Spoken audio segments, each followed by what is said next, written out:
मराठा आरक्षणावर मनोज जरांगे यांनी आरपारची लढाई करण्याचा निर्धार बोलून दाखवला। अंतरवाली सराटीमध्ये मराठा बांधवांशी संवाद साधताना जरांगे पाटील भाऊक झाले होते। त्यांचे डोळेही पाणावले। मराठा आरक्षणासाठी शेवटच्या श्वासापर्यंत लढण्याचा इशारा जरांगेंनी दिलेला आहे। सरकारच्या दारामध्ये मरण आलं तरी चालेल असा इशारा देतानाच जरांगे भाऊकही झाले।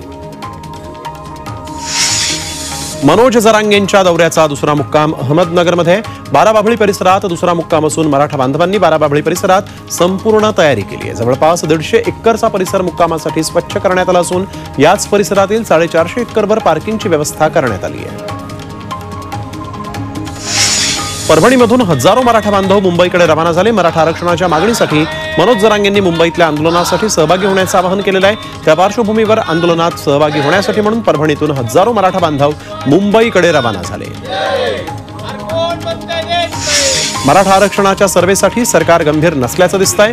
अमृत नोनी आर्थो प्लस ये एक प्रूवन फॉर्मूला है। इसमें मौजूद नोनी फल के गुण और आयुर्वेदिक जड़ी बूटियां शरीर को जरूरी पोषक तत्व देने के साथ साथ हड्डियों और जोड़ों के घिसने, उनमें होने वाले सूजन और दर्द को रोकने में मदद करता है। दर्द मुक्त जीवन के लिए अमृत नोनी ऑर्थो प्लस। सर्वेक्षणासाठी ट्रेनिंग देणारे प्रशिक्षक अजूनही पोहोचलेले नाहीयेत। मराठवाड्यातील नांदेड, लातूर, धाराशिव आणि परभणीतील मास्टर ट्रेनर नियुक्त झालेले आहेत। ते अजूनही पुण्यात असल्याची माहिती मिळते आहे।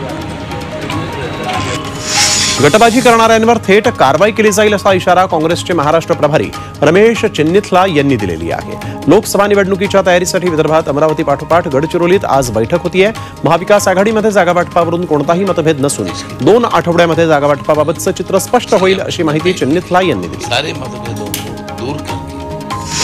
1 किंवा 2 अपत्यांवरच थांबा असं आवाहन उपमुख्यमंत्री अजित पवारांनी केलं। पिंपरी चिंचवडमध्ये प्रधानमंत्री आवास योजना गृहप्रकल्पांची संगणक सोडत अजित पवारांच्या हस्ते पार पडली। त्यावेळेस ते बोलत होते। लोकसंख्या अशीच वाढत गेली तर अगदी ब्रह्मदेव आला तरी सर्वांना घर बांधून देऊ शकणार नाही असंही अजित पवारांनी म्हटलं।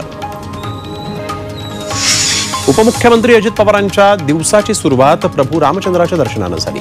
अजित पवार आज पुण्याच्या दौऱ्यावर होते। पिंपरी चिंचवडच्या कार्यक्रमाला जाण्याआधी त्यांनी डहाणूकर कॉलनीतील राम मंदिरामध्ये जाऊन दर्शन घेतलं। वैद्यकीय शिक्षण मंत्री हसन मुश्रीफ यांनी आज करवीर निवासिनी अंबाबाई मंदिराची स्वच्छता केली। पालकमंत्री मुश्रीफ यांनी हातामध्ये झाडू घेऊन मंदिराच्या परिसराची स्वच्छता केली। त्यांच्यासोबत कार्यकर्ते, महानगरपालिकेचे अधिकारी आणि स्वच्छता कर्मचारीही सहभागी झाले होते।